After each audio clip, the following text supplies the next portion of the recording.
Today's topic is tunneling. What is it and why does it matter? And this is Tips with Trev, the show where I give developing baseball players some easy tips to end their slumps faster and become a superstar sooner. Let's do it.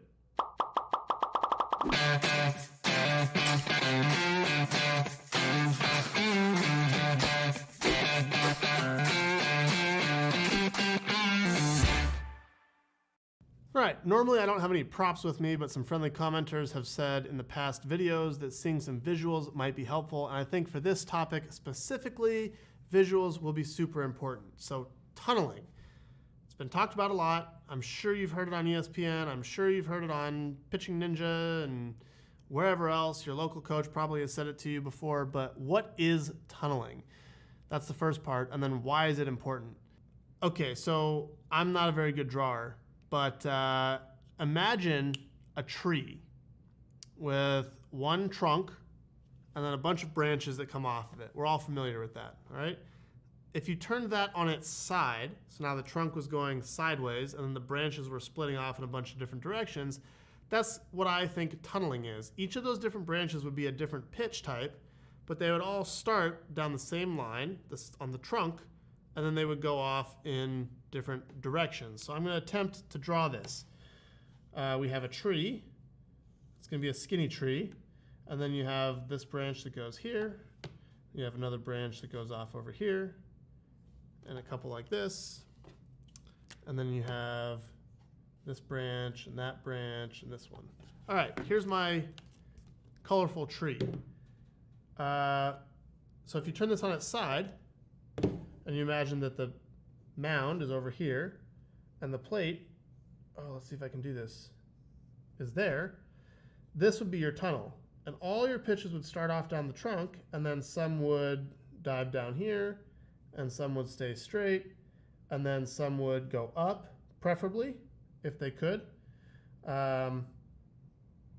You can also do this, if you're looking straight down on top of it, then you might have a two-seam if you're a righty that runs this way and a slider that runs over this way.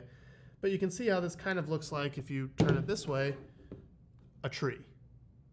No? Yes? Maybe? Anyway, that's how I think about it. So that's kind of what tunneling is.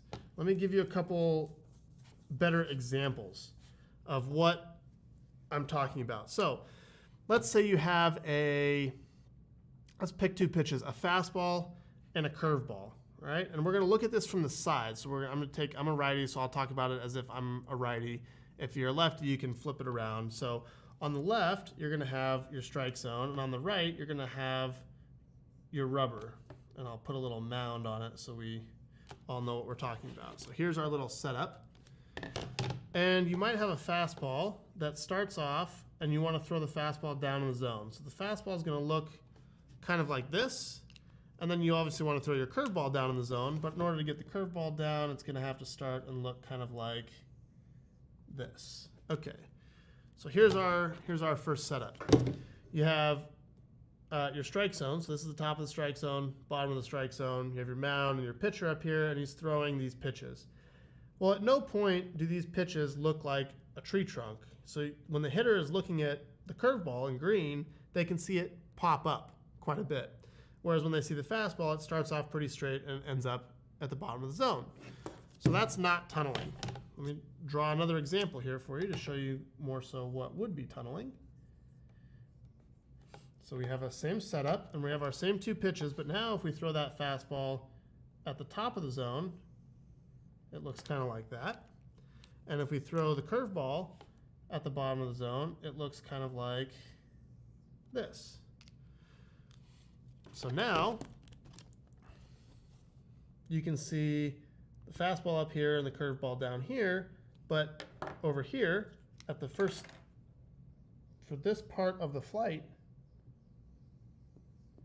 those pitches look pretty close.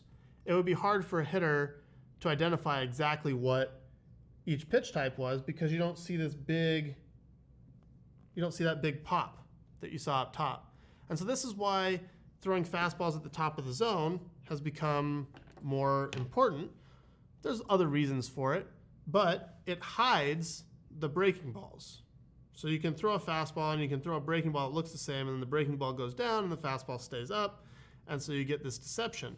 Another reason this is important is because when you talk about 90 miles an hour to get from release point to the plate, you're talking about 0.45 seconds, half a second, let's say. So if you can make pitches look the same, let's say this is half a flight, which isn't really realistic, but let's just say for this example, you can make these two pitches look the same for half the flight.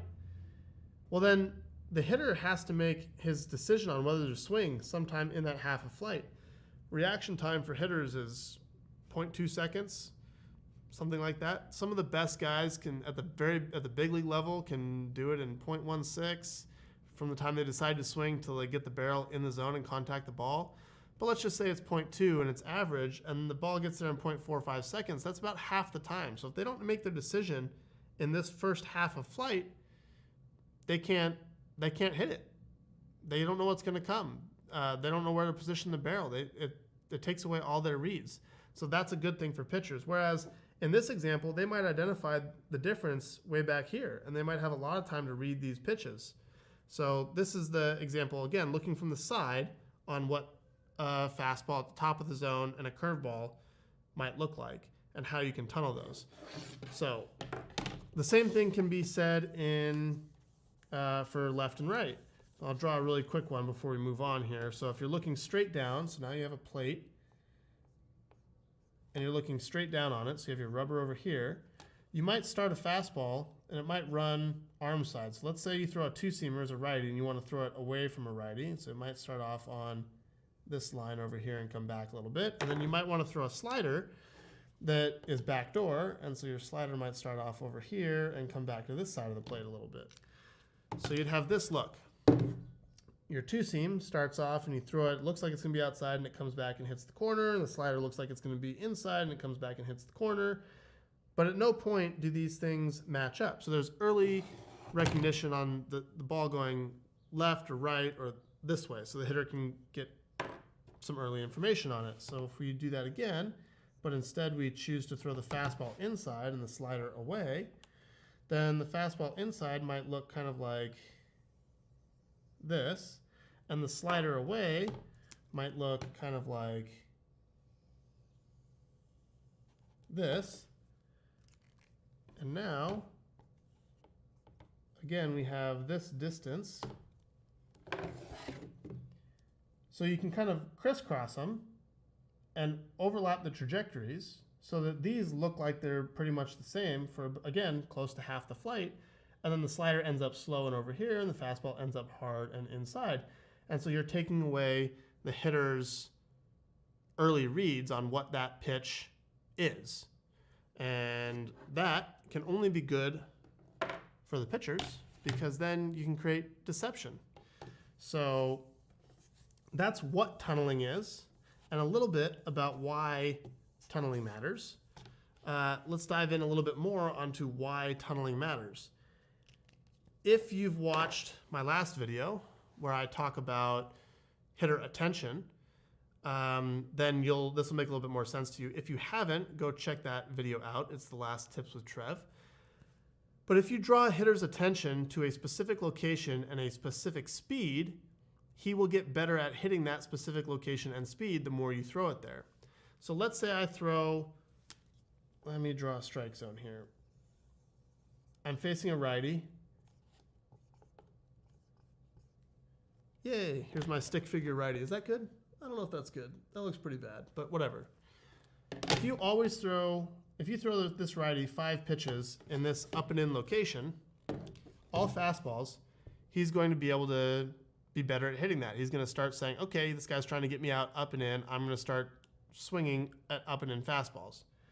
So the more you throw this pitch here, the better he gets at hitting it. But what if you then throw him a pitch that looks like it's going to be here, but instead it ends up down here? Well, he's going to swing, and this is slower. Let's say this is 90 and this is 80. Well, he's going to start to swing like he's seeing a fastball up and in, and then he's going to be way out in front, and he's probably going to open his shoulders up, and the slider's going to break away from him if this is a slider, and he's not going to have any chance to hit it. This only can happen if you, again, hide the pitches. So the slider might come in like this, and the fastball might come in like this.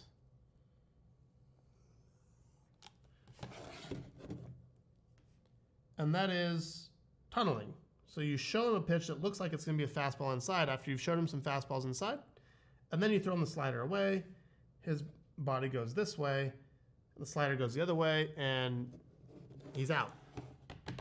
So this is important because it teaches you how to utilize your pitches and where to utilize them, and so you can combine attention, hitter's attention, with tunneling to get different results. If I want a guy to be late on a pitch, I can throw him some sliders away that kind of have this movement, and then I can throw him a fastball in that kind of has this movement. It looks the same. He reads it as the same pitch he just saw, and then it surprises him inside.